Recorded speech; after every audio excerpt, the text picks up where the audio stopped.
Oke, kita mulai lagi ya teman-teman. Maaf tadi ada kesalahan teknis. Halo, selamat pagi semua. Selamat datang di acara webinar Day Providentia Foundation. Webinar ini memang diadakan setiap 1 bulan sekali ya. Jadi kalau misalnya kalian sering ikut webinar di Day Providentia ini pasti nggak asing sama muka aku ini. Semoga kalian nggak bosen ya lihat muka aku yang cantik ini. Aduh, pede banget sih aku.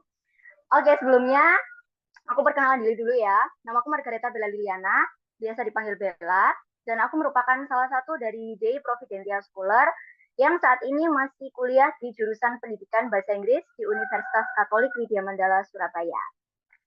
Nah, pagi hari ini tentunya aku nggak sendirian ya, karena dalam hidup itu aku tidak pernah mau sendirian deh. Oh, beda banget sih aku.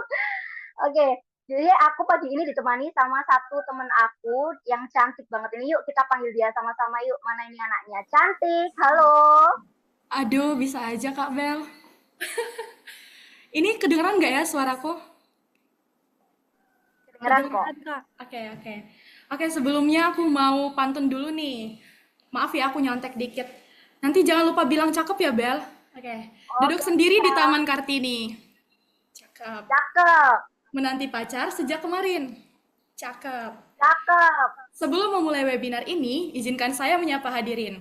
Oke, halo teman-teman semua, selamat pagi. Perkenalkan nama saya Trifani Dionisya, biasa dipanggil Fani. Saya juga merupakan salah satu dari De Providentia Foundation, De Providentia Scholars, dan saat ini masih kuliah di jurusan Psikologi di Universitas Sanata Dharma, Yogyakarta. Oh iya teman-teman, mohon maaf sebelumnya, aku dan Bella nggak bisa selayar, soalnya Bella di Surabaya dan aku di Yogyakarta. Nah untuk teman-teman yang dari Yogyakarta nih, mana suaranya? Teman-teman yang dari Surabaya, mana dong suaranya? Ayo dikasih reaction dong. Wow, banyak banget ya Bel. Oke, iya banyak banget ya ini ya pengikut-pengikut kita ini. Kayaknya mereka pada penasaran nih tentang apa sih itu webinar kita pada pagi hari ini. Tema sama judulnya ini apa sih? Oke, jadi kami berdua ini yang akan memandu acara webinar pada pagi hari ini. Yang tema dan judulnya tuh apa sih, Van? Yang relate sama Gen Z itu loh, yang suka mengotak-ngatik media sosial tuh apa ya, Van? Kamu tahu nggak? Apa sih Bel? Aku juga kepo deh Bel. Ini kamu kepo atau emang kamu pelupa? Kayaknya dua-duanya deh Bel. Oke, oke. Jadi tema dan judul webinar kita pada pagi hari ini yaitu content creating, Van. Oh, contenting. Ini yang lagi hits-hitsnya di Gen Z itu nggak sih Bel? Iya dong, yang lagi di Gen Z itu yang sekarang yang suka banget jadi content creator. Kira-kira kalau aku jadi content creator cocok nggak sih, Van? Iya, bener banget sih. Kamu kalau jadi content creator ajak-ajak aku ya. Ya. Oke deh Boleh. Bel, langsung tanpa basa-basi, kita pertama sapa-sapa dulu ya Bel. Kita ucapkan selamat datang kepada Ibu Yolanda dan Bruder Sarju selaku pengurus dari De Providentia Foundation. Selamat datang kepada Pak Satrio dan juga selamat datang kepada Kak Ignatius Revian Mahendra selaku pembicara kita pada webinar hari ini. Dan tak lupa kita mengucapkan selamat datang kepada seluruh peserta webinar yang sudah menyempatkan waktunya untuk hadir pada webinar kali ini. Jadi teman-teman, webinar yang bertemakan content creating ini terselenggara berkat adanya kerjasama antara De Providentia Foundation dengan Universitas Sanata Dharma Yogyakarta loh teman-teman. Nah, kali ini topik yang dibawakan itu adalah content creating yang tentunya udah nggak asing di telinga teman-teman. Nah, aku mau tanya nih Mel, kira-kira apa sih yang terlintas di dalam pikiran kamu ketika dengarkan kata content creating itu?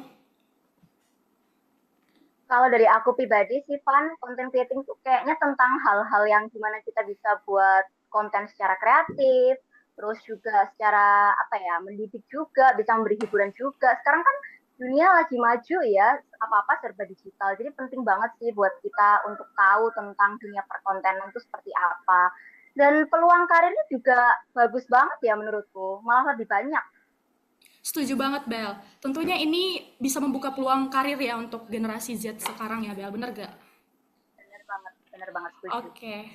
Wah, tentunya ini bakal seru banget, Bel. Nah, tanpa basa-basi lagi, mungkin rangkaian acara kita nanti akan dibuka dengan doa pembuka yang akan dipimpin oleh Saudari Erna. Dan kemudian kita akan memasuki acara inti, yaitu sharing dari Kak Ignas. Dan kemudian akan ada sesi tanya-jawab. Lalu kemudian kita akan mendengarkan closing statement dari pembicara kita, yaitu Kak Ignas. Dan terakhir, seluruh rangkaian acara nanti akan ditutup dengan foto bersama dan juga doa penutup yang akan dipimpin oleh Saudari Ririn.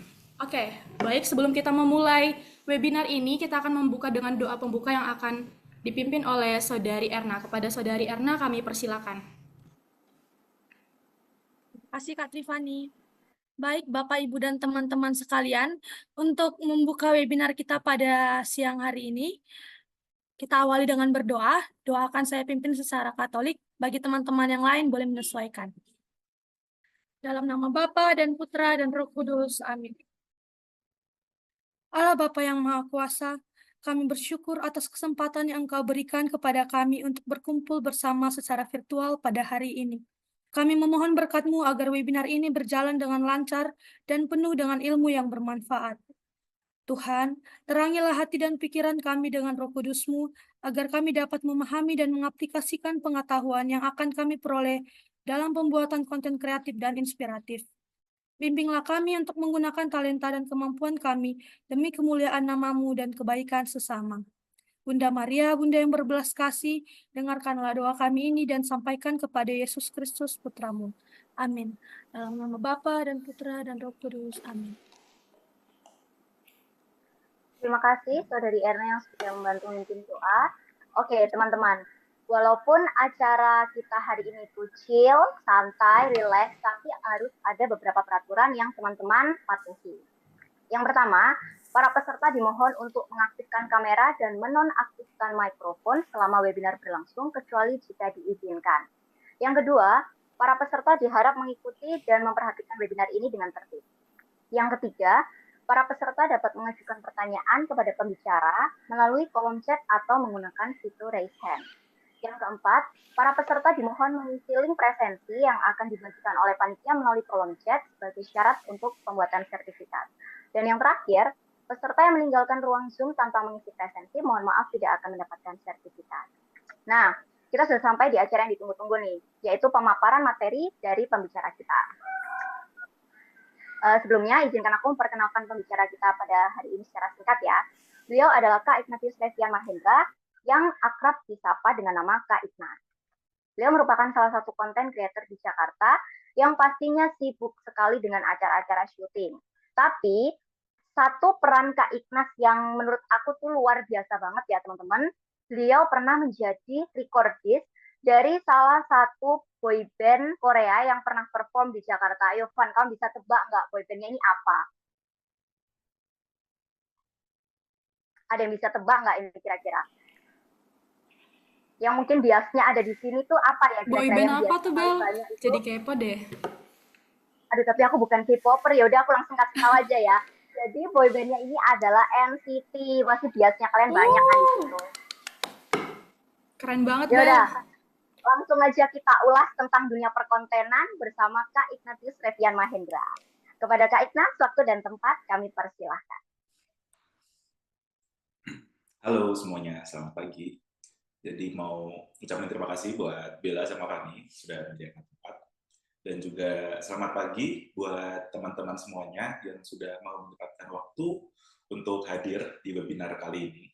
Jadi di webinar ini biarkan saya memperkenalkan diri. Nama saya itu Ignatius Revian Mahendra atau akrab dipanggil Ignas. Jadi teman-teman bisa manggil Kak Ignas saja boleh. Di sini saya sebagai content creator dan ingin sharing sedikit ilmu atau cukup ilmu tentang how to make a good content dan tentang content creating. Seperti itu. Jadi di sini aku boleh minta tolong untuk di-share PPT-nya. Bila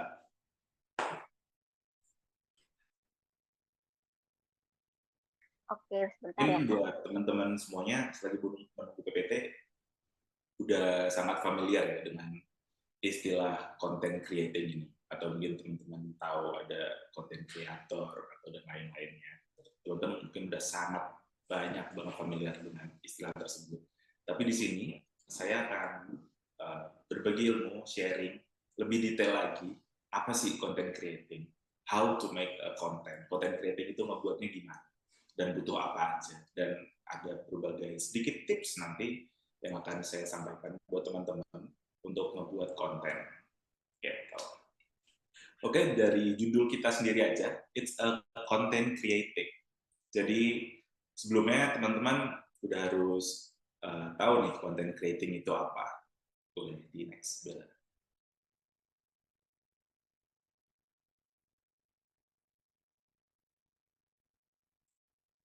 Halo?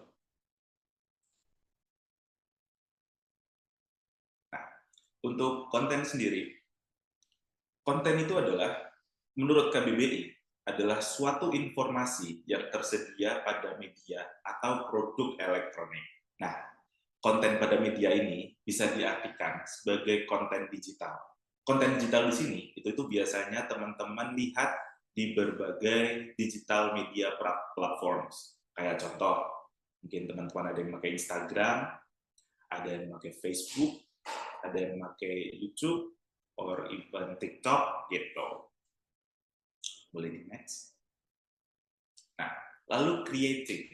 Creating itu berasal dari kata create atau membuat. Jadi creating itu adalah kegiatan dalam pembuatan sesuatu yang baru atau menciptakan sesuatu. So, content creating adalah kegiatan dalam menciptakan suatu konten. Mau itu dalam bentuk gambar, mau itu dalam bentuk video, teks, atau musik. Seperti itu.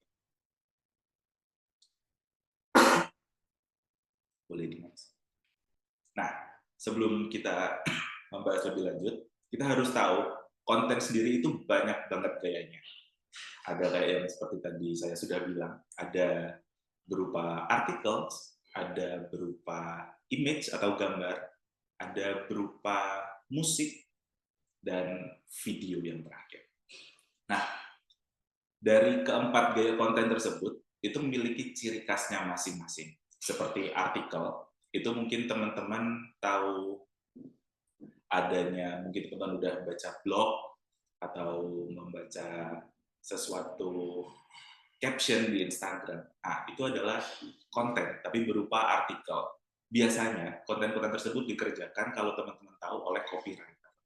Nah, lalu ada image atau gambar atau grafik.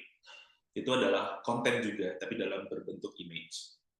Konten tersebut biasanya mungkin teman-teman lihat itu di postingan Instagram atau Facebook yang mau itu poster tentang iklan dan sebagainya. Itu juga termasuk konten.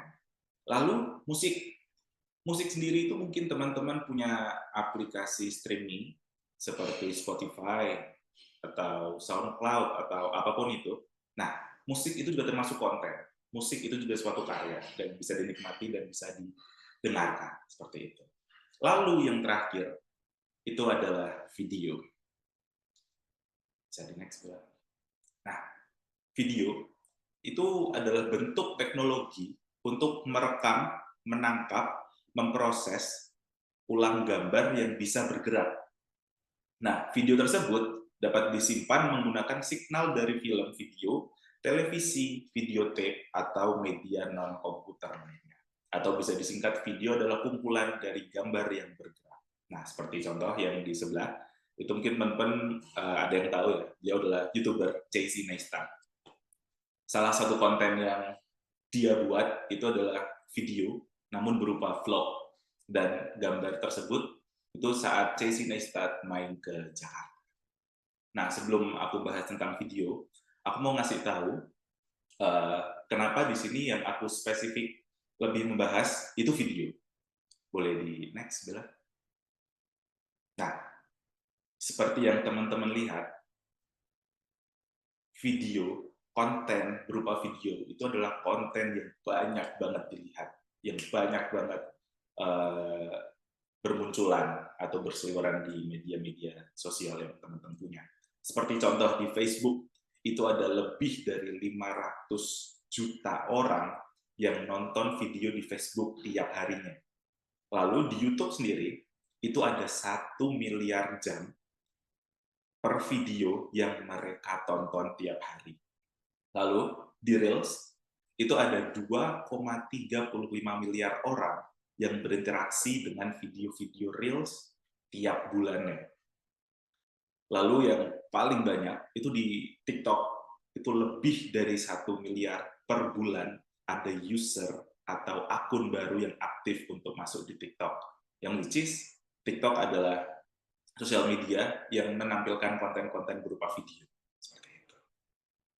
Nah, video itu juga banyak banget jenis-jenis kontennya. Seperti contoh ada vlog, Ini mungkin teman-teman ada tahu, ini dari gambar 1, 2, dan 3. Gambar 1 itu adalah YouTuber lama ya, mungkin teman-teman banyak yang tahu. Itu dari Arif Muhammad dengan pacarnya Tipang, yang dia everyday hampir upload vlog untuk konten YouTube-nya. Lalu yang gambar kedua, itu ada The Legend himself, Chandra Liao, yang dulu sempat menginisiasi vlog itu di YouTube Indonesia dengan kontennya waktu itu sempat membludak dengan Kaisang dan Reza Octavian. Dan lalu gambar ketiga, itu mungkin teman-teman udah tahu, para artis-artis TV yang sudah mulai melek nih bahwa YouTube itu adalah salah satu media yang cukup menguntungkan, yaitu adalah geng motor paling serem di Indonesia, yaitu Prediksi. Seperti itu. Boleh di next. Nah, lalu juga ada konten video berupa gaming. Nah, gaming sendiri ini cukup diminati ya, apalagi oleh kita anak-anak muda. Apalagi yang cowok terutama ya. Ada seperti gambar di 1, itu ada iShowSpeed. Mungkin teman-teman tahu, beliau adalah konten kreator luar. Dia terkenal gara-gara dia hampir setiap malam itu streaming di 2 platform, yaitu di YouTube dan di Twitch. Dan kontennya of course gaming. Terus yang kedua ada Bang Windah Basudara. Mungkin di sini ada yang jadi bocil-bocil absen. Nah, ini adalah bapak kita bersama, Bang Windah. Lalu yang ketiga ada YouTube gaming legend di dunia yang sempat mengeparkan karena dia punya subscribers terbanyak saat itu, yaitu PewDiePie. Seperti itu. Lalu bisa di next. Nah, lalu konten yang sekarang banyak banget digandrungi dan banyak banget dibuat, yaitu konten mukbang. Ini ada 3 YouTuber konten mukbang ya yang cukup viral di Indonesia. Ada seperti Dede Inun, Tan Boy Kun, dan Next Carlos. Nah, 3 konten kreator ini yang mempopulerkan mukbang di Indonesia. Pada awal era 2016-an, mukbang itu cukup terkenal, tapi tidak di Indonesia, namun di Korea. Lalu mulai ada beberapa YouTuber Indonesia yang menginisiasi konten mukbang dan mempublikasikannya ke Indonesia, sehingga bisa viral sampai sekarang. Boleh di next.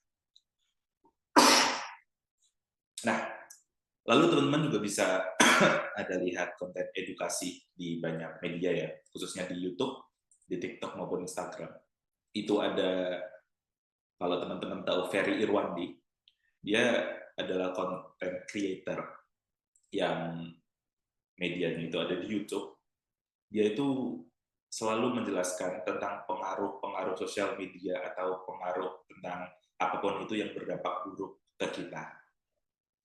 Lalu yang kedua, itu mungkin teman-teman tahu ada channel YouTube animasi yang bernamakan Kok Bisa.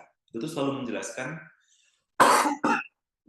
tentang pengetahuan umum, namun dalam bentuk animasi. Seperti itu. Itu sangat menarik sekali.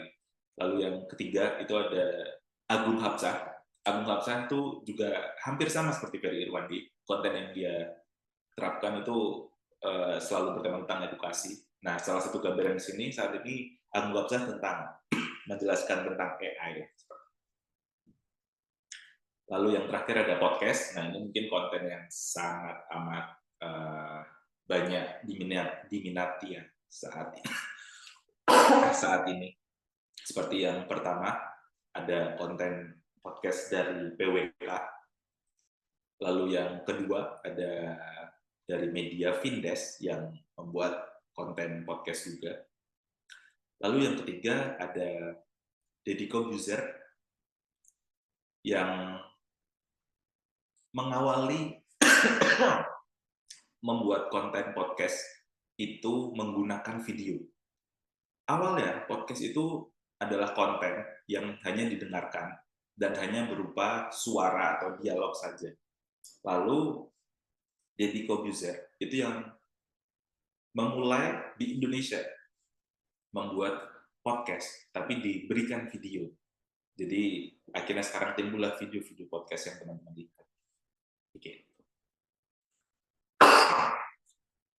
Nah, sebelum kita lebih jauh lagi tentang how to make a good content, teman-teman pasti harus tahu beberapa software yang bisa dipakai untuk mengedit video-video teman-teman. Seperti contoh. Boleh next.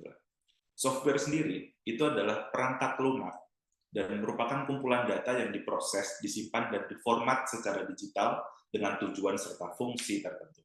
Nah, software yang di sini adalah software untuk mengedit video teman-teman. How to make a good content. Itu teman-teman juga harus tahu ada beberapa aplikasi yang bisa mendukung teman-teman dalam membuat good content. Contohnya, di sini teman-teman boleh raise hand ya. Gambar satu, mungkin teman-teman tahu banget dan banyak banget yang pakai CapCut. Mungkin di sini yang pakai CapCut siapa aja boleh raise hand. Itu pasti cukup banyak ya. Terus yang kedua ada Filmora. Ya, saya tahu Filmora itu agak dikesampingkan karena Filmora sendiri juga aplikasi editing yang gratis dan bisa di-download oleh teman-teman secara masif ya. Lalu yang ketiga, itu udah mulai cukup advance, itu Premiere Pro. Lalu keempat, itu lebih advance. Nah, DaVinci Resolve ini editing yang bisa digunakan untuk skalanya sudah mulai besar, seperti web series atau film-film yang ada di Indonesia, itu mostly mereka menggunakan software DaVinci Resolve. Nah, lalu yang gambar terakhir itu adalah Avid. Avid ini sangat amat advance dan digunakan oleh editor-editor yang Hollywood. Nah, seperti teman-teman nonton ada Kung Fu Panda 3, atau teman-teman tahu nonton Mad Max, atau yang kemarin teman-teman habis nonton Oppenheimer. Nah, itu semua diedit menggunakan Avid. Seperti itu. Jadi, banyak banget ya dari software itu yang bisa dipakai. Nah, lalu selain software, untuk membuat konten atau how to make a good content, itu teman-teman juga harus tahu ada beberapa aspek yang bisa teman-teman gunakan dalam editing. Boleh di next. Nah, yang pertama adalah visual. Visual ini adalah aspek yang paling penting karena jika membuat video, aspek visual lah yang sangat amat mencolok dalam video teman-teman. Dalam aspek visual, itu ada 3 hal yang harus diperhatikan, yaitu ada warna, transisi, dan elements. Karena warna itu bisa memberikan kesan emosi yang berbeda pada penggunanya. Sedangkan transisi, itu ada yang halus antara elemen visual dan dapat meningkatkan pengalaman pengguna dengan membuat perpindahan antar shot terasa lebih mulus. Sementara itu, elemen visual seperti gambar, icon, dan grafik dapat membantu dalam penyampaian informasi dengan lebih jelas dan lebih menarik. Seperti gambar yang di sebelumnya, seperti gambar yang di samping, itu ada contoh beberapa elemen warna dan transisi ya, kayak yang di video paling atas, itu gambar paling atas, itu ada videonya, kalau teman-teman tahu Aulion, nah itu mereka sedang membuat konten mukbang, jadi dengan ada elemen tulisan vitamin mineral, jadi teman-teman jadi tahu gitu, tanpa harus ada didikte secara verbal bahwa apa yang mereka makan atau apa yang mereka minum adalah vitamin mineral. Lalu di bawahnya ada podcastnya Agung Hapsah, yang saat itu mereka sedang live streaming. Jadi mereka menggunakan logo barcode itu di video mereka. Jadi buat teman-teman yang mau ke donate, itu bisa langsung scan di barcode video yang tertera. Nah, lalu yang bawah ada kontennya Chandra Liao, yang collab dengan Raditya Dika. Itu untuk mempertegas atau lebih membantu dalam aspek lucu dalam video. Itu bisa diberi elemen-elemen juga, seperti contoh itu diberi kumis dalam wajahnya Raditya Dika, seperti itu. Nah, lalu di sini masuk ke warna. Warna atau color temperature yang merupakan perbatasan warna. Karena perbedaan suhu warna atau warna cahaya dalam berbagai keadaan. Color temperature dapat mempengaruhi mood and look dalam video. Cahaya putih yang hangat bisa membuat orang merasa hangat dan look-nya menjadi santai. Sebaliknya, jika cahaya putih dingin, itu bisa membuat seseorang merasa berat atau merasa serius.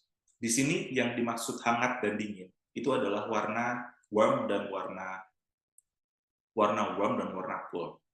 Seperti gambar 1 yang ada di kontennya Froyonion, Gofar Hilman yang sedang diwawancarai. Nah, di sini teman-teman bisa melihat, ini termasuk warna yang cahaya putih dingin ya, karena pembahasan Gofar Hilman di sini itu cukup serius. Nah, jadi look yang bisa diambil tuh jadi lebih serius dan bisa lebih lebih enak untuk dilihat gitu secara visual. Nah, lalu ada gambar kedua, itu ada vlog dari Agung Hapsah, itu mostly gambarnya putih dan warna look natural. Itu ingin menunjukkan bahwa konten yang Agung Hapsah buat saat itu adalah merupakan konten yang ditonton dan ingin menyampaikan secara bahwa videonya dia itu warna-warnanya adalah warna-warna natural. Lalu dari yang ketiga, itu ada vlog dari Ferry Irwandi. Nah, sini teman-teman bisa melihat ada cahayanya yang hangat. Itu pembahasan Ferry Irwandi di sini itu santai, jadi bisa terasa dari visualnya, pembawaannya, apa yang ingin Ferry Irwandi sampaikan dalam warna, itu adalah pembawaannya secara santai, seperti itu. Nah, lalu ada transisi. Transisi ini juga menjadi poin penting buat teman-teman saat membuat konten. Ada banyak banget jenis transisi, dan salah satunya yang mungkin bisa teman-teman pakai dan teman-teman terapkan, itu adalah match cut. Apa itu match cut? Match cut adalah transisi editing dalam film antara dua objek, ruang dan komposisi yang berbeda, namun memiliki dua tembakan grafis yang cocok. Waduh, itu gimana Kak Ignas? Ini ada contohnya. Nah, seperti teman-teman kalau nonton Forrest Gump, itu di gambar 1, itu ada gambar Forrest Gump yang sedang menangis, Forrest Gump dewasa, lalu di gambar keduanya ada adegan flashback, Forrest Gump kecil yang sedang menangis. Nah, match cut yang dimaksud dalam dua shot ini adalah persamaan mimik dari shot 1 dan shot 2. Seperti itu. Nah, jadi transisi flashback-nya itu akan lebih enak dilihat karena tidak berbeda jauh, meski berbeda keadaan, namun memiliki satu match cut yang bisa dipakai dalam dua shot tersebut. Lalu, gambar ketiga dan 4, mungkin teman-teman udah familiar ya dengan film Up. Di sini Mr. Carl Fredricksen yang sedang sedih atas kematian istrinya. Terus gambar keempat, Mr. Carl Fredricksen yang sedih atas kematian istrinya dan pulang ke rumah. Nah, di gambar ketiga dan keempat ini memiliki match cut, yaitu gerakan dari Mr. Carl Fredricksen yang sama. Gambar ketiga, Mr. Carl sendiri berdiri dan berjalan membelakangi kamera dan menuju ke petinya dari istri Carl Fredricksen. Lalu itu bisa menjadi transisi dengan pergerakan Mr. Carl yang sama dengan Mr. Carl yang sedang pulang ke rumah. Seperti itu.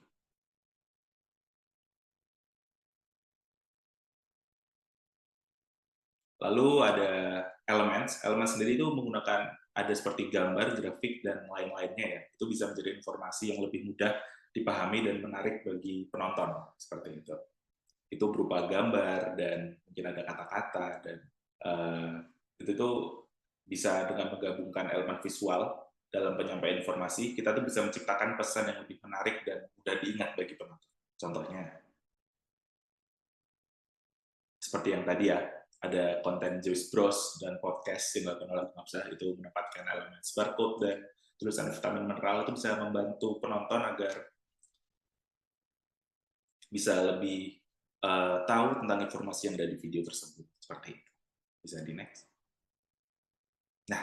Nah, ini adalah bagian terpenting. Aku akan ngebagiin tips and trick buat teman-teman dalam membuat konten.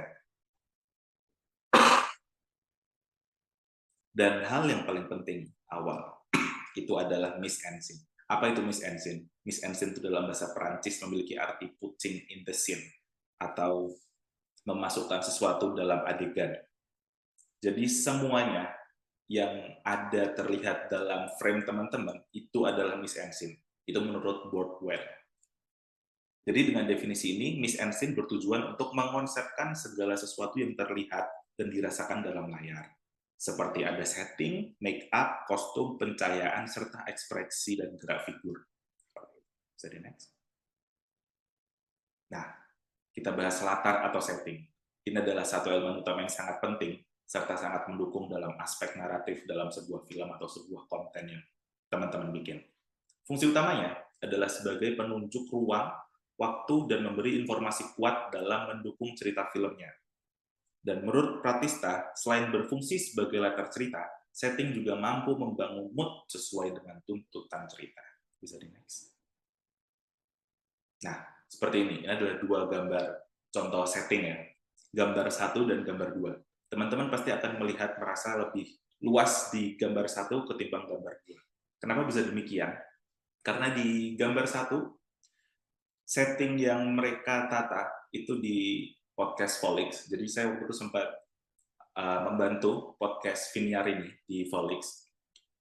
Teman-teman kalau dilihat secara visual itu terasa luas sekali, benar? Tapi kalau teman-teman tahu aslinya, ruangan dari tempat podcast itu hanya 3 kali 4, tapi bisa dibuat sedemikian luas itu karena menggunakan satu, jarak jauh untuk pengambilan gambarnya, dan penempatan objek-objeknya itu lebih kecil daripada objek manusianya. Jadi itu akan menunjukkan look yang lebih luas. Berbeda dengan video tutorialnya Matt Dick ya, yang dengan background apinya di belakang, itu akan terlihat lebih sempit, karena memang Matt Dick di sini memfokuskan hanya ke wajah dan mimiknya saja. Jadi dengan pengambilan gambar yang dekat, itu akan menunjukkan look yang ruangannya hanya lebih kecil, seperti itu. Bisa di next. Kalau ada pencahayaan atau lighting, ini juga sangat penting. Karena dalam pencahayaan atau lighting ini dapat membantu teman-teman dalam membuat mix and scene yang baik. Karena menurut Wardwell, teknik pencahayaan juga didukung oleh 4 unsur, yaitu sumber pencahayaan, arah, kualitas, dan color temperatur untuk membuat gaya pencahayaan. Bisa di next. Nah, ini yang tadi Wardwell bilang, ada penempatan lighting yang penting, yaitu ada istilahnya 3-point lighting. Ada backlight, key light, dan fill light.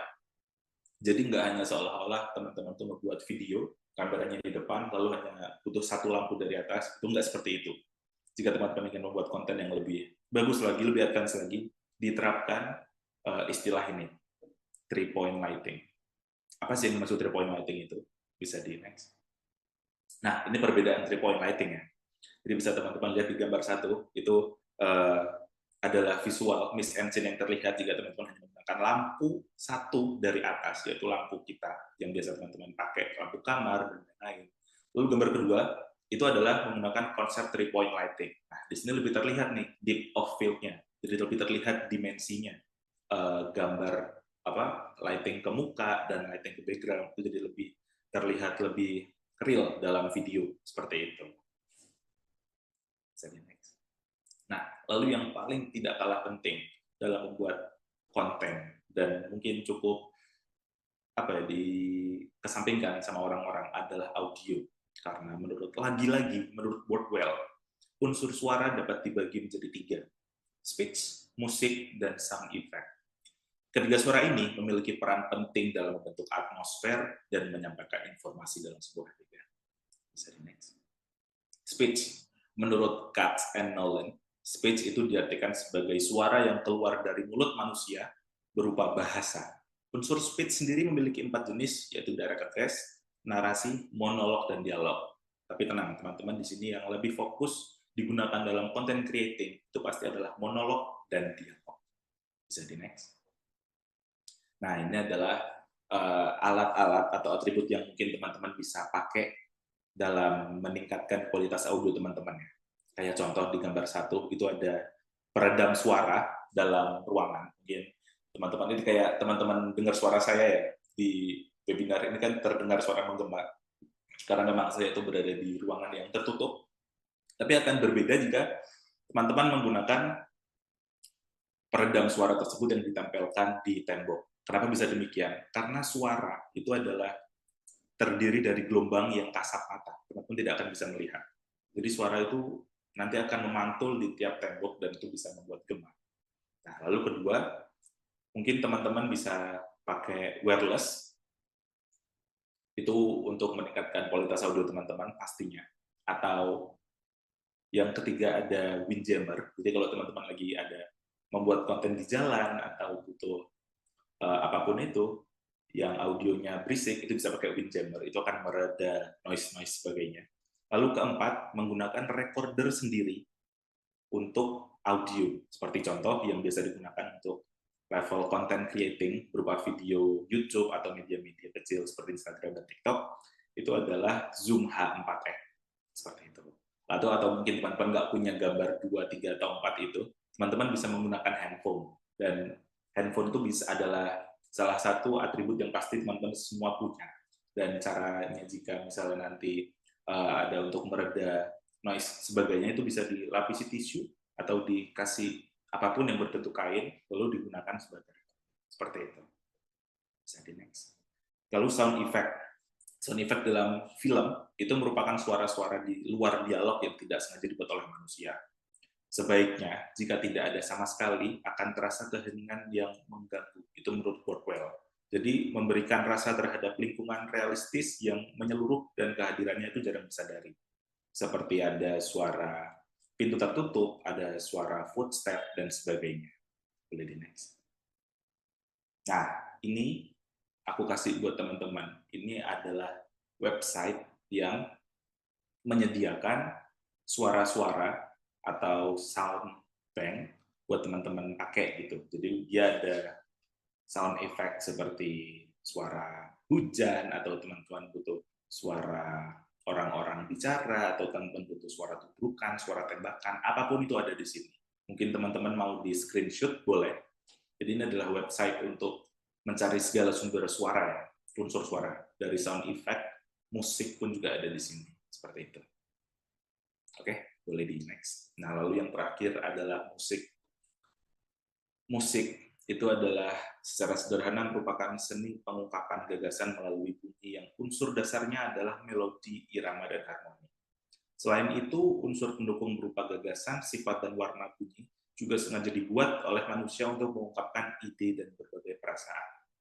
Teman-teman dalam membuat konten pasti juga tidak ingin merasa sepi dalam pembuatan kontennya, bisa ditambahkan musik, tapi untuk diusahakan level suara dari musik dan suara dialog atau suara monolog atau suara speech yang teman-teman sampaikan dalam konten itu suaranya tidak melebihi dialog ya. Jadi suara musik itu harus lebih pelan daripada suara dialognya agar informasi yang tersampaikan, teman-teman ingin sampaikan itu bisa lebih jelas. Seperti itu. Jadi demikian pemaparan content creating yang bisa saya sampaikan. Terima kasih banyak sudah memperhatikan.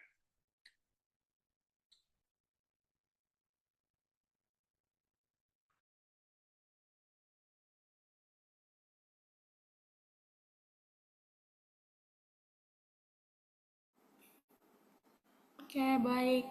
Terima kasih banyak Kak Ignas untuk materinya. Tadi dari materi yang Kak Ignas sudah paparin, aku dapat banyak insight baru sih. Terutama untuk kayak istilah-istilah di dalam dunia content creating tuh aku kayak baru dengar. Kan selama ini kita kayak kita selalu nyebutnya tuh efek gitu. Ternyata di dalam konten creating itu ada elemen tadi, terus miss and sense, point lighting. Bahkan aku baru tahu kalau dalam membuat video itu kita harus 3 point lighting ya, biar dimensi objeknya tuh lebih kelihatan jelas gitu. Itu ilmu baru sih yang aku tangkap. Kalau dari Bella gimana? Kalau dari aku sama ya kayak kamu kan, udah yang tadinya otak kosong tentang dunia perkontenan, sekarang udah penuh ya, udah pengetahuannya udah banyak banget. Aku juga mau tanya nih Van, kamu kira-kira ada pertanyaan nggak Van buat Kak Ignas ini? Pasti ada dong. Oke, sebelumnya untuk teman-teman yang mau bertanya boleh bertanya lewat kolom chat ya teman-teman atau melalui fitur Raise Hand. Namun aku mau nanya dulu nih sama Kak Ignas. Aku kepo nih sebenarnya. Siapa sih role model kakak atau konten kreator favorit kakak kalau boleh tahu gitu? Monggo Kak. Kalau role model sendiri itu yang awal banget bikin aku suka sama video itu mungkin ya cukup bisa ya teman-teman sudah tahu tadi seperti ada Chandra Liao dan Ferry Irwandi dan Agung Hapsah. Beliau itu meskipun bukan dari lulusan seni atau lulusan film atau apa, tapi mereka bisa memaksimalkan dalam membuat konten dan cukup memperhatikan segi-segi atau hal-hal yang ada dalam video mereka, seperti visual, contohnya mereka menggunakan konsep 3-point lighting tadi, jadi sehingga videonya lebih enak untuk dilihat, seperti itu. Dan penyampaiannya pun itu sangat amat menarik, ditambah dengan editing mereka yang luar biasa tentunya, seperti itu. Jadi ada 3 tadi, ada Ferry Irwandi, Agung Hapsah, dan Chandra Liao. Oh, berarti banyak ya Kak role modelnya sehingga bisa jadi konten kreator sampai saat ini. Oke, Bella ada yang mau ditanyain nggak, Bel? Ya, kalau dari aku Kak, kalau misalkan kita itu sebagai pemula nih kayak belum tahu background-nya tentang dunia perkontenan itu seperti apa, butuh apa aja, terus ya pokoknya nggak tahu lah istilah-istilah tentang konten itu kayak gimana. Itu hal basic apa yang dibutuhkan kalau tiba-tiba misalnya kita diperlukan buat sekedar ngedit konten gitu aja, standarnya itu kayak gimana Kak?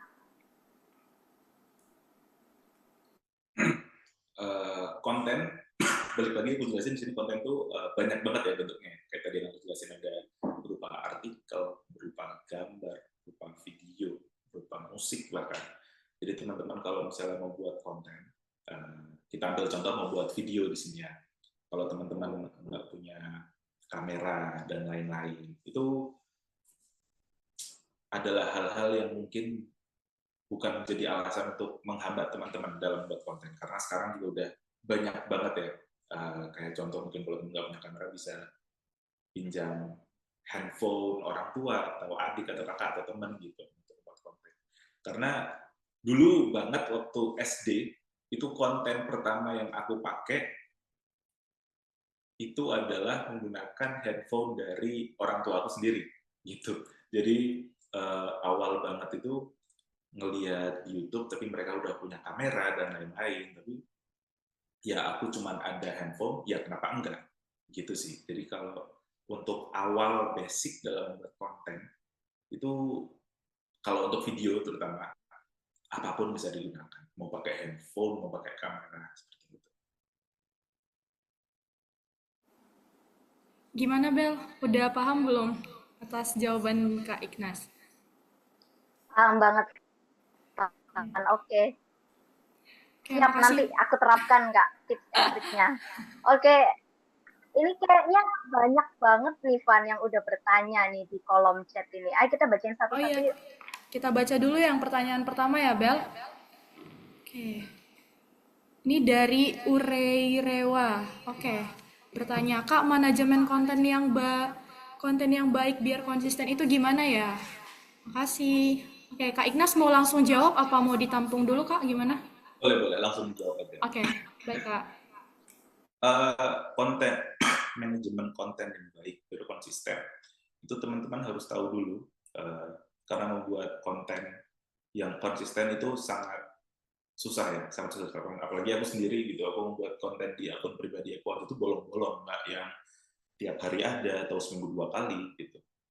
Yang teman-teman harus punya dalam membuat konten biar konsisten itu adalah satu, teman-teman harus menemukan template konten teman-teman itu, jadi agar bisa dengan gampang untuk membuat konten A, B, C, D, E, sehingga untuk kayak contoh seminggu teman-teman mentargetkan upload 2 kali, jadi teman-teman at least punya template yang bisa teman-teman pakai untuk membuat konten, jadi itu lebih memudahkan dan mempercepat teman-teman dalam membuat konten. Lalu kedua, of course dedikasi teman-teman untuk membuat dan pengen fokus membuat konten itu dan sebagai content creator seperti itu ya. Karena waktu itu juga sangat amat membantu dalam membuat konten biar bisa konsisten seperti itu, karena butuh waktu editing, butuh waktu mikir konten apa yang ingin dibikin, terus belum prosesnya seperti itu. Jadi 2 hal tadi ya, satu memiliki template untuk konten teman-teman dan 2 memiliki waktu dan dedikasi. Seperti itu. Oke, baik Kak Ignas. Jadi itu tadi untuk Urey Rewa, jawabannya untuk membuat konten yang konsisten itu harus ada dua cara. Itu yang pertama harus punya template yang tentunya kamu harus bisa bikin target gimana konten kamu. Dan kedua itu harus ada dedikasi karena kan butuh waktu juga ya Kak. Seperti itu kan tadi. Oke, lanjut pertanyaan kedua mungkin Bella mau bacain. Oke, pertanyaan kedua dari Cindy Gupitasari. Izin bertanya, Kak, dari banyaknya tips dan trik untuk membuat konten, seperti apa sih tips dan trik paling ekonomis yang bisa Kakak gunakan untuk membuat video terbaik? Mungkin saya langsung jawab, Kak. Boleh. Ini pertanyaan cukup banyak banget ya ditanya. Apalagi buat aku dulu waktu kecil juga, ini adalah pertanyaan yang aku sering tanya gimana saya membuat konten dengan peralatan seadanya. Seperti itu. Kayak seperti tadi yang udah Bella tanya, dan aku juga udah jawab. Teman-teman pasti di detik ini ya, di zaman sekarang, teman-teman bisa masuk webinar, itu pasti memiliki handphone atau perangkat elektronik lainnya yang bisa digunakan untuk membuat konten. Paling minim aja handphone teman-teman itu bisa sangat banget digunakan dalam membuat konten. Kayak contoh teman-teman mau buat artikel, itu bisa dibikin di handphone. Teman-teman mau buat grafik, sekarang udah banyak banget aplikasi yang bisa ngebuat teman-teman buat konten. Mau ngebuat musik, ada recorder di handphone, jadi teman-teman bisa nge-record, terus di-upload secara raw di SoundCloud, itu sangat bisa sekali. Lalu untuk video sendiri, of course, handphone sekarang punya kamera. Seperti itu. Jadi tips and trick paling ekonomis bisa digunakan itu ya handphone teman-teman sendiri, seperti itu. Tergantung gimana cara teman-teman memakainya. Seperti itu. Iya, bener banget ya, Kak. Karena sekarang kan Gen Z juga udah kreatif-kreatif ya, dan handphonenya juga menurut aku udah hype abis ini. Ini mungkin di sini udah ada yang pakai iPhone ini ya, ngezoom sambil pakai iPhone tuh udah oke banget tuh ya. Oke, thank you Kak buat jawabannya. Yang selanjutnya bisa minta tolong Fani dibacain pertanyaannya. Oke, yang selanjutnya itu dari Muhammad Alif Attahia. Oke, Kak mau tanya untuk pemula apakah perlu mengunggah konten lebih banyak agar cepat naik atau dijadwalkan? Karena takutnya ide untuk konten itu bisa nge-stuck. Bagus juga pertanyaannya ini. Jadi buat konten untuk pemula ya, dulu kan aku juga pemula, aku sudah coba sebuah cara yang Alif Atayah ini pakai. Mau upload tiap hari, mau upload konten lebih banyak, mau upload jam tertentu biar engagement-nya naik, kayak contoh jam 7 malam atau jam 5 sore, seperti itu kan. Tapi balik lagi, itu tuh hal-hal yang nggak bisa kita prediksi.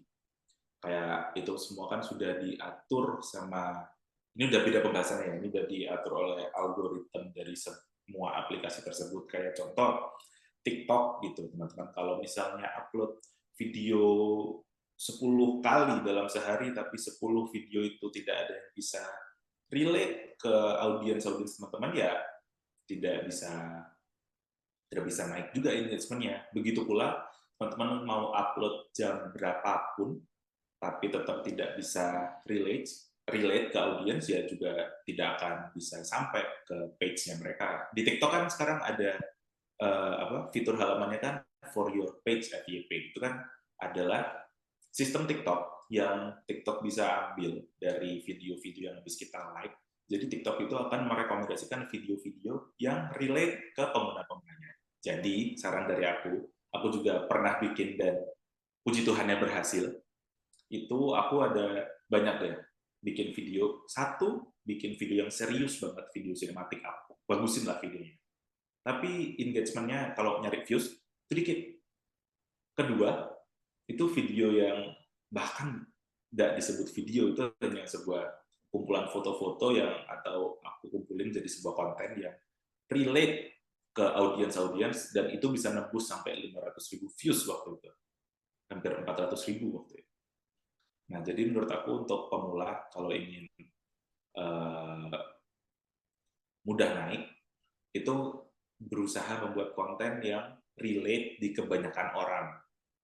Kayak contoh mungkin relationship beda agama, atau mungkin persoalan-persoalan relationship yang kita sering gandrungi gitu, apa problem-problem dalam hidup yang kita sering rasakan seperti itu. Jadi tapi membuat konten dengan kualitas yang oke juga bagus gitu. Tapi membuat konten yang lebih relate itu juga akan lebih bagus lagi. Apalagi kalau dua itu digabung ya, membuat konten dengan kualitas bagus dan bisa relate dengan audiens kita. Seperti itu.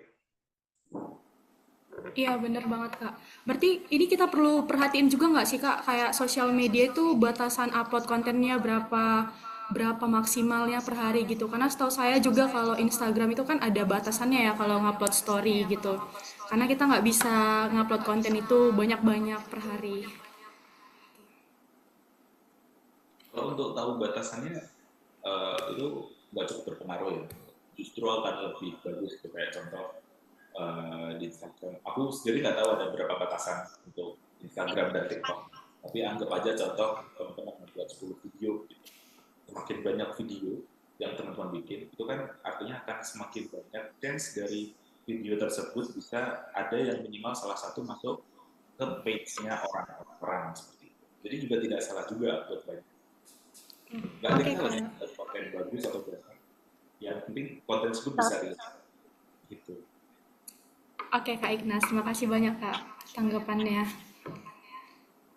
Oke, pertanyaan selanjutnya, aku mau bacain pertanyaan dari Siska itu. Mau tanya, Kak mau tanya berarti kalau device-nya nggak memadai masih bisa bikin konten yang maksimal nggak ya, Kak? Gimana tuh, Kak?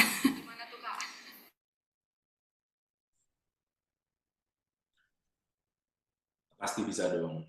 Memadai masih bisa bikin konten yang maksimal, pasti bisa dong. HP lagi-lagi ya, HP itu sekarang sudah sangat amat bisa ngebuat konten yang maksimal. Kayak contoh CapCut sendiri, dulu aku kan ngedit pakai Premiere Pro ya. Terus dulu sempat ya menertawakan CapCut seperti itu. Terus sekarang ternyata ada beberapa fitur CapCut yang kalau teman-teman edit di Premiere itu tuh prosesnya bisa 1-2 hari, tapi di CapCut 1-3 jam gitu. Tapi kalau di CapCut mungkin bisa 5 menit atau 10 menit seperti itu. Jadi device-nya nggak memadai, bisa bikin konten yang maksimal, ya pasti bisa banget. Tergantung teman-teman menggunakannya. Balik lagi tergantung ke pribadi masing-masing gimana cara menggunakan device yang teman-teman punya.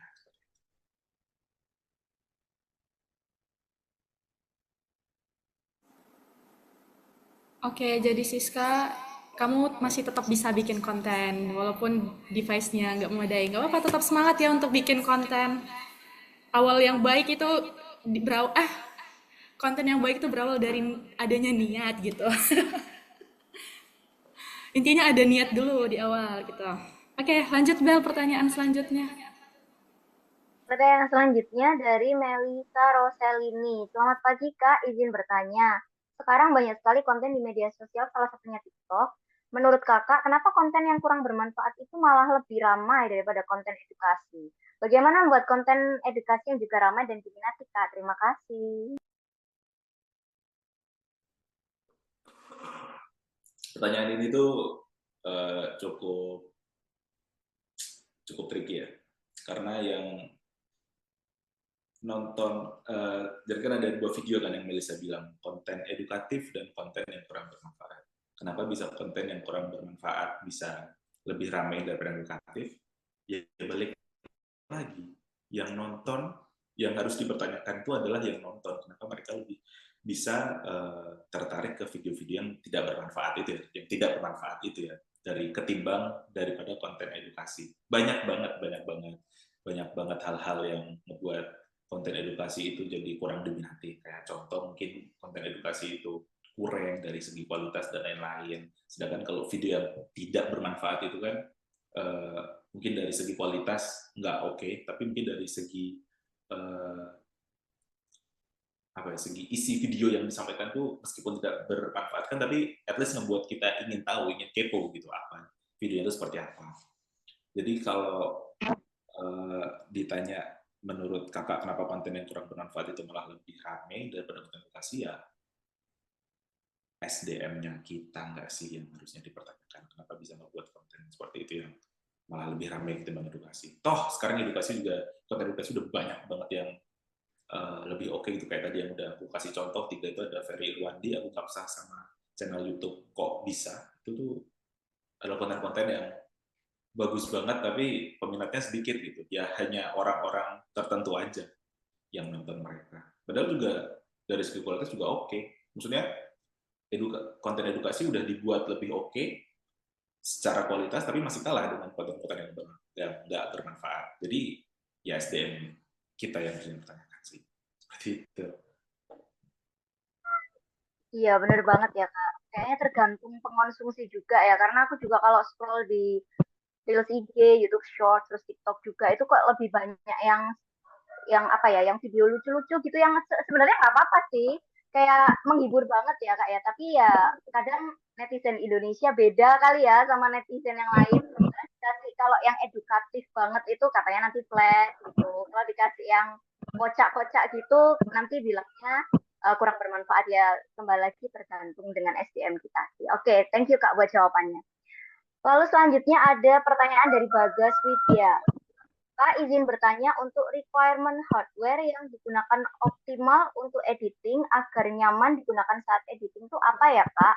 Terus dream setup yang Kakak impikan itu apa Kak? Silakan Kak. Kalau untuk requirement hardware yang digunakan optimal untuk editing, kalau untuk optimal itu standarnya, kalau teman-teman tahu itu ada alat editing namanya roller. Jadi itu teman-teman bisa cari ya di Google ya, roller untuk editing. Jadi itu adalah alat yang digunakan. Jadi kalau misalnya teman-teman diedit itu pakai Premiere Pro, terus mau ngewarnain videonya atau mau naikin saturasi, brightness dan lain-lain, itu kan kalau pakai komputer atau laptop kan by klik ya, diklik terus di drag ke atas atau ke bawah. Nah roller ini itu fungsinya adalah teman-teman bisa mengatur hanya dengan sesuai dengan gambar grafik yang ada di software ya teman-teman. Jadi roller tuh lebih memudahkan lah ibaratnya untuk editor dalam mengatur hal-hal tersebut gitu. Tapi kalau untuk nyaman, ya balik lagi. Kalau buat aku menggunakan roller itu akan nyaman kalau teman-teman terbiasa. Aku sendiri terbiasa dengan by clicking pakai mouse dan hardware komputer aku, ya aku nyamannya pakai komputer. Tapi kalau untuk optimal itu tadi pakai roller editing. Terus buat dream setup ya punya PC setup sendirilah di kamar. Setupnya banyak banget tuh kalau aku jelas sebelumnya seperti apa. Yang penting punya PC sendiri yang optimal untuk ngedit. Aku sendiri juga ngedit sejauh ini juga pakai Mac kok. Seperti itu. Terjawab ya, Bagas? Semoga terjawab ya Bagas ya. Oke, lanjut, Van. Oke, pertanyaan selanjutnya dari Sarah Sepia, yaitu bertanya, Kak izin bertanya konten yang baik buat belajar atau pemula seperti apa ya Kak? Sarah Sepia Umbante ini belajar apa nih? Kalau untuk belajar gimana cara bikin konten, itu kalau kamu tahu akun Mattdik yang tadi ada di PPT aku, itu dia selalu ngebagiin tips-tips ngedit ya, kayak contoh gimana cara ngebuat grafik api, gimana cara ngasih sound effect, bahkan ngasih link untuk untuk pakai musik dan efek-efek lainnya seperti itu. Tapi kalau untuk belajar ilmu pengetahuan dan lain-lain yang ilmu-ilmu umum, itu aku saranin banget kalau dari aku itu akun YouTube Kok Bisa, itu animasi, itu bagus banget. Bagus banget. Mereka pengemasan penyampaian pengetahuannya itu secara animasi dan itu menarik ya kalau buat aku yang suka animasi banget. Terjawab ya, Sarah. Oke, Sarah jangan lupa nonton YouTube-nya Kok Bisa. Oke, selanjutnya Kak Rewa bertanya lagi. Kak, ada tips nggak biar nggak cepat down kalau dapat tanggapan negatif dalam proses menjadi konten kreator? Wow. buat Urey, komennya dinonaktifin aja. Terus kalau mau aktifin komen, udah cuek aja. Yang penting nggak mungkin ada orang yang ngebuat konten pertama itu bagus, nggak mungkin. Nggak mungkin. Pasti konten pertama tiap orang tuh harus jelek. Baru bisa step by step jadi lebih bagus gitu. Nggak mungkin ada semua yang instan, semua pasti butuh proses. Semua pasti mengalami konten yang jelek, semua pasti juga mengalami dapat tanggapan yang down dan lain-lain. Aku pun juga dulu seperti itu. Gitu. Sempat ada yang bilang, ngapain sih buat konten juga yang nonton dikit dan lain-lain. Tapi kalau di hari itu aku stop untuk membuat konten ya nggak bisa kayak sekarang yang akhirnya kemarin bisa akhirnya membuka jalan untuk membuat konten-konten lain seperti itu. Ya intinya cuek aja sih, Pure. Kalau kepikiran banget ya tadi dinonaktifin aja. Tapi nggak seru kalau nggak ada yang lahir. Nah itu tuh harus ada biar bisa beradaptasi. Bener banget. Intinya nggak ada konten yang jelek ya, Urey. Semua konten itu bagus. Oke. Pertanyaan selanjutnya dari Johannes Elson itu bertanya, Kak mau tanya apa langkah-langkah yang bisa diambil untuk melindungi privasi dan keamanan data serta audiens? Gimana tuh Kak? Waduh ini di luar pembahasan ya, maksudnya melindungi privasi dan keamanan data itu akun pribadikah atau gimana? Tapi kalau aku sendiri pasti kalau semua akun-akun pribadi aku pakai dual lock system ya, kayak contoh hubungin ke email atau nomor telepon seperti itu sih. Tapi kalau sekarang kan juga hacker juga makin canggih ya, hanya dual lock itu nggak cukup ya. Tetap harus hati-hati aja sih dalam menggunakan sosial media sekali lagi. Seperti itu. Oke Kak, terima kasih. Oke Bel, gimana? Masih mau ada yang ditanyain lagi nggak ya dari teman-teman?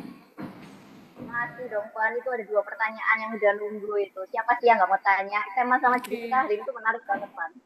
Gas Oke, Bel, aku langsung langsung baca tanyain. aja. Oke, pertanyaan dari Shine CL. Kak, ada tips nggak biar nggak kena copyright selain menggunakan lagu-lagu atau video-video yang ada copyright-nya? Silakan, Kak. Nah, tadi di PowerPoint udah di screenshot belum? Shine CS. Tadi kan aku udah ngasih itu link Epidemic, itu adalah website untuk teman-teman pakai, itu tuh soundbank. Jadi semua suara, semua jenis suara itu ada di situ, dan itu nggak akan kena copyright karena itu dari artis-artis yang memang menyumbangsi karya mereka untuk bebas digunakan di semua media platform ya. Jadi kalau teman-teman mau butuh lagu, ketika ada di Epidemic itu misalnya lagu Happy, terus nanti download dari mana. Terus tuh kalau mau teman-teman upload Instagram, YouTube dan lain-lain itu pasti nggak akan kena copyright karena itu udah dilabelin sama Epidemic-nya. Terus kalau mau pakai video itu ada namanya, tapi berbayar. Envanto, tapi itu berbayar. Makanya tadi nggak aku cantumin kan. Kalau Epidemic itu free dan itu khusus audio. Dan kalau untuk video itu Envanto. Envanto itu free juga, tapi berbayar. Relatif berbayar ya. Seperti itu. Atau mungkin boleh aku ketik ya di sini ya.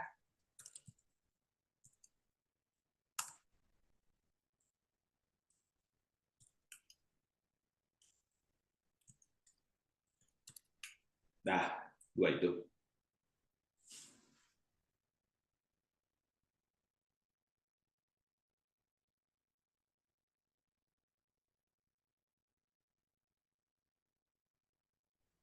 Belum kekirim, Kak, ke kolom chat ini.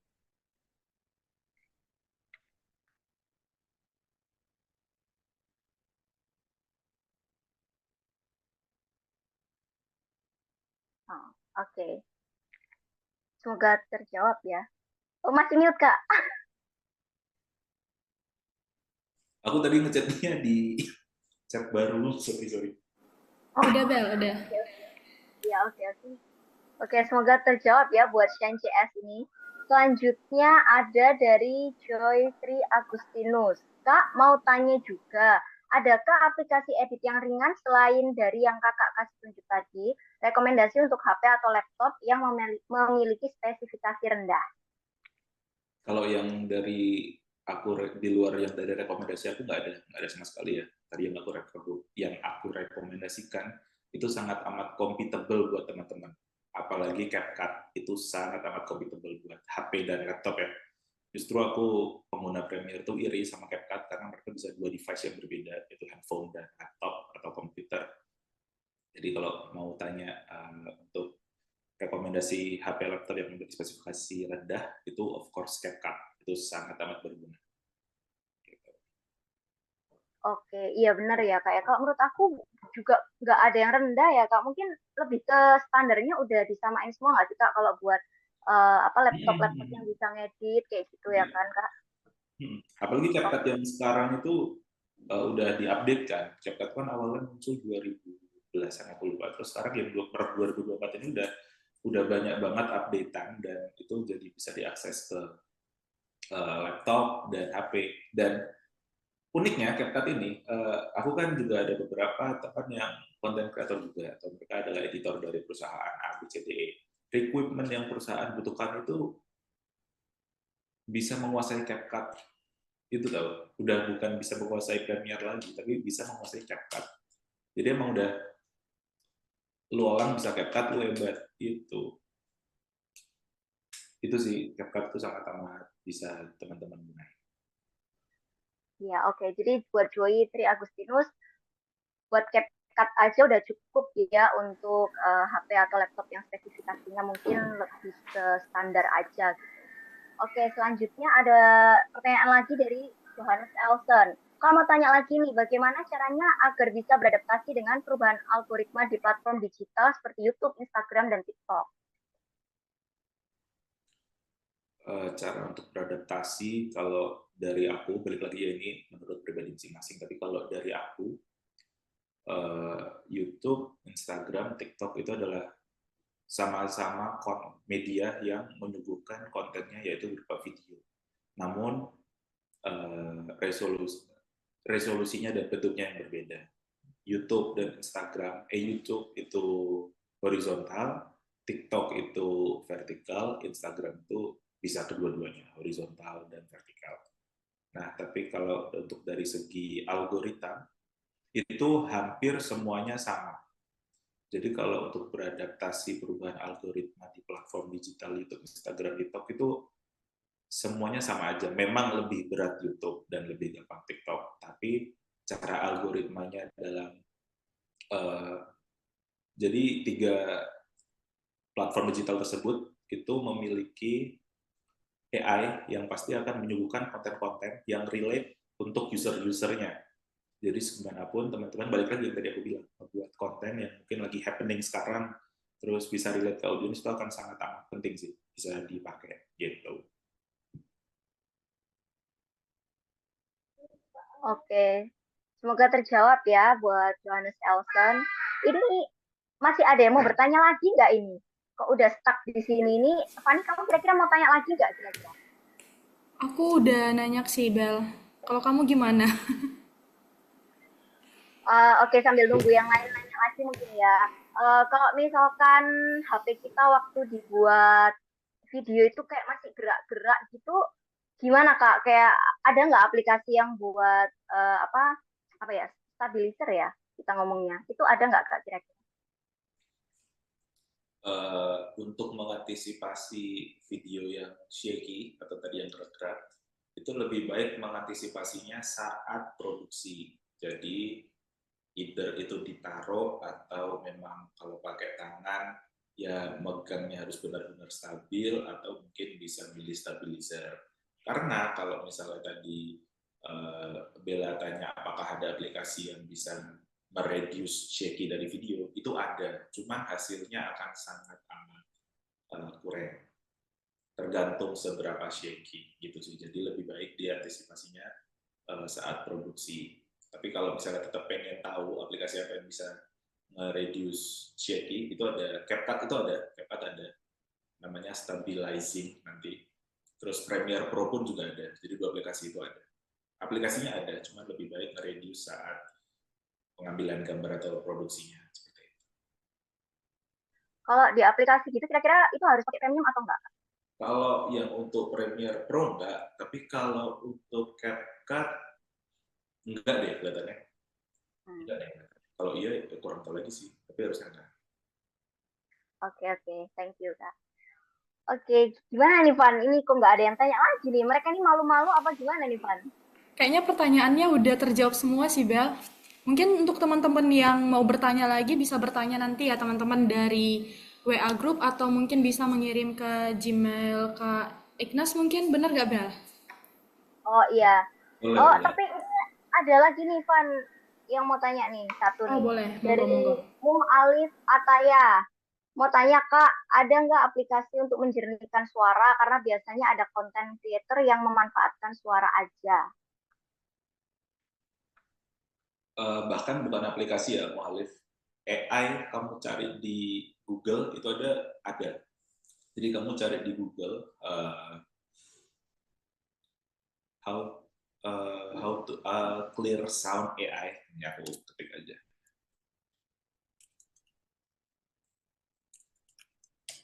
Ketik itu di Google, itu pasti nanti banyak banget AI yang bisa ngejernihin suara. Tapi kalau mau pakai aplikasi, itu ada Adobe Audition. Atau kalau nggak mau pakai aplikasi khusus suara, pakai Premiere Pro, itu juga ada.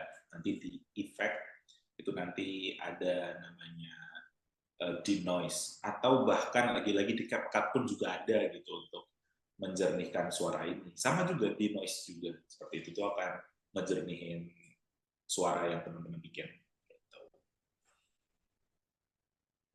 Oke, gitu. Semoga terjawab ya, Mu'alif Ataya. Oke, teman-teman Pan, ini kamu sadar nggak sih dari tadi kita tuh udah diskusi banyak banget sama Kak Ignas tentang konten gitu ya.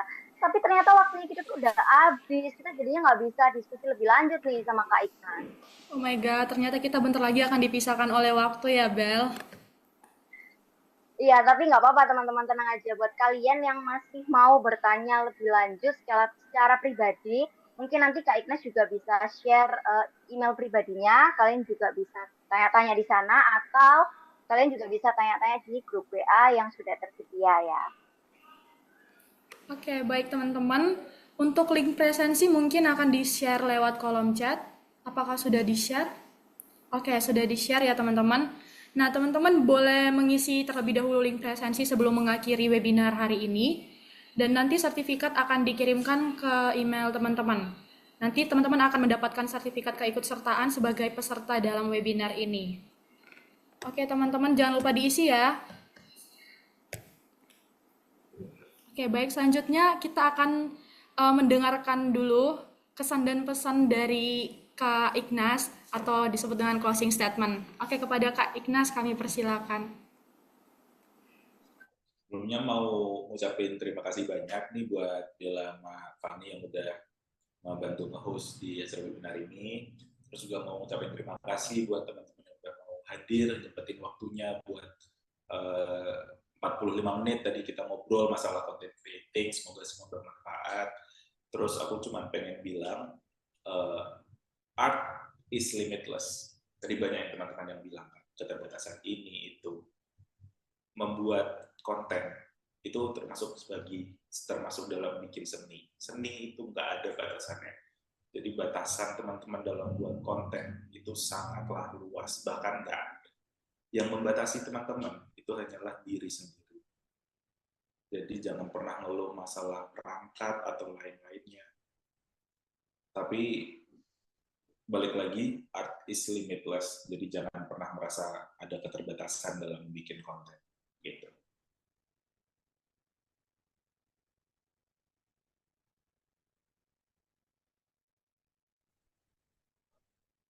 Oke, terima kasih Kak buat closing statement-nya.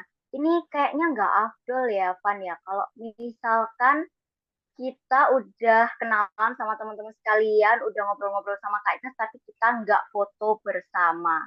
Ayo coba sekarang yang masih off cam, ayo on cam yuk. Kita foto bersama dulu sama Kak Ignas, yang cantik-cantik, yang ganteng-ganteng, ayo on cam. Siapa tahu juga bisa cinlok di sini.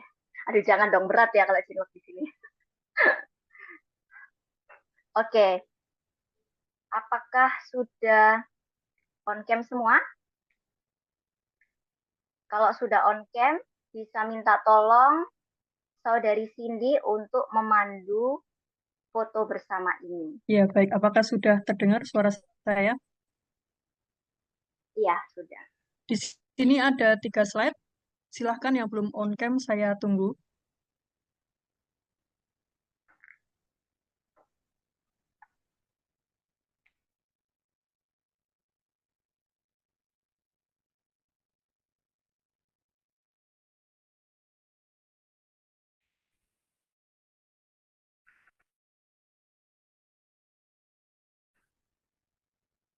Bergaya. Oke.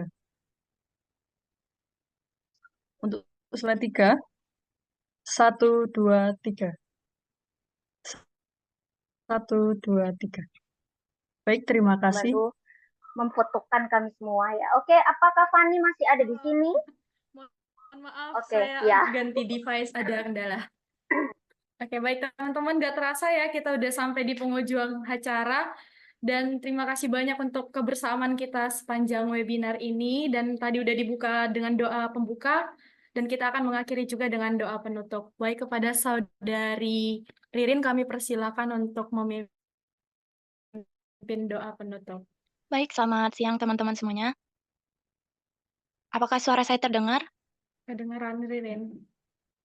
Baik, teman-teman semuanya, marilah kita siapkan hati dan pikiran kita untuk berdoa menutup acara webinar kita pada pada siang hari ini. Teman-teman, saya akan memimpin secara Katolik, yang lain bisa menyesuaikan. Dalam nama Bapa, Putra, dan Roh Kudus. Amin. Ya Tuhan Yesus Kristus, terima kasih atas penyertaan-Mu sepanjang malam tadi, sepanjang hari ini, hingga kami bisa berkumpul secara virtual ini, melaksanakan webinar pada siang hari ini, dan sekarang kami sudah menyelesaikan acara webinar kami. Ya Tuhan, semoga semua materi yang sudah kami dapatkan dan semoga apa yang telah disampaikan dapat berguna untuk kami semua dan menjadi ilmu pengetahuan baru kami semua.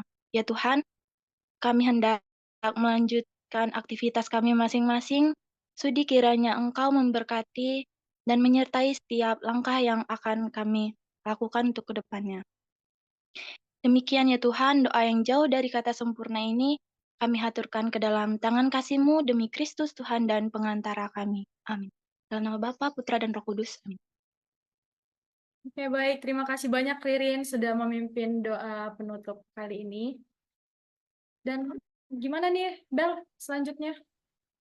Selanjutnya kita sudah ada di penghujung acara nih, Van. Kita udah benar-benar selesai nih. Saya mewakili semua panitia yang bertugas pada hari ini mengucapkan terima kasih kepada Ibu Yolanda dan Bruder Sarju yang telah menyelenggarakan acara webinar ini.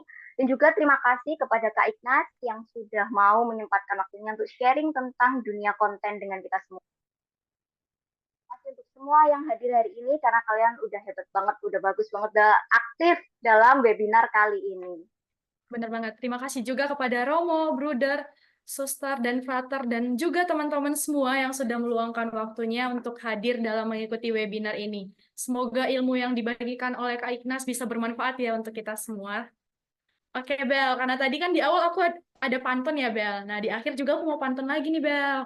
Nanti jangan lupa bilang cakep ya, Bel. Siap. Oke, cakep. Pergi tamasya ke galeri seni. Cakep. Pulangnya membawa souvenir kain. Cakep. Acara webinar cukup sampai di sini. Semoga bisa berjumpa di kesempatan lain. Bye-bye. Saya Fani. Dan saya Bella, mewakili seluruh panitia yang bertugas. Mohon maaf jika ada kekurangan dan salah kata. Sampai jumpa di acara selanjutnya. Bye-bye. Have a nice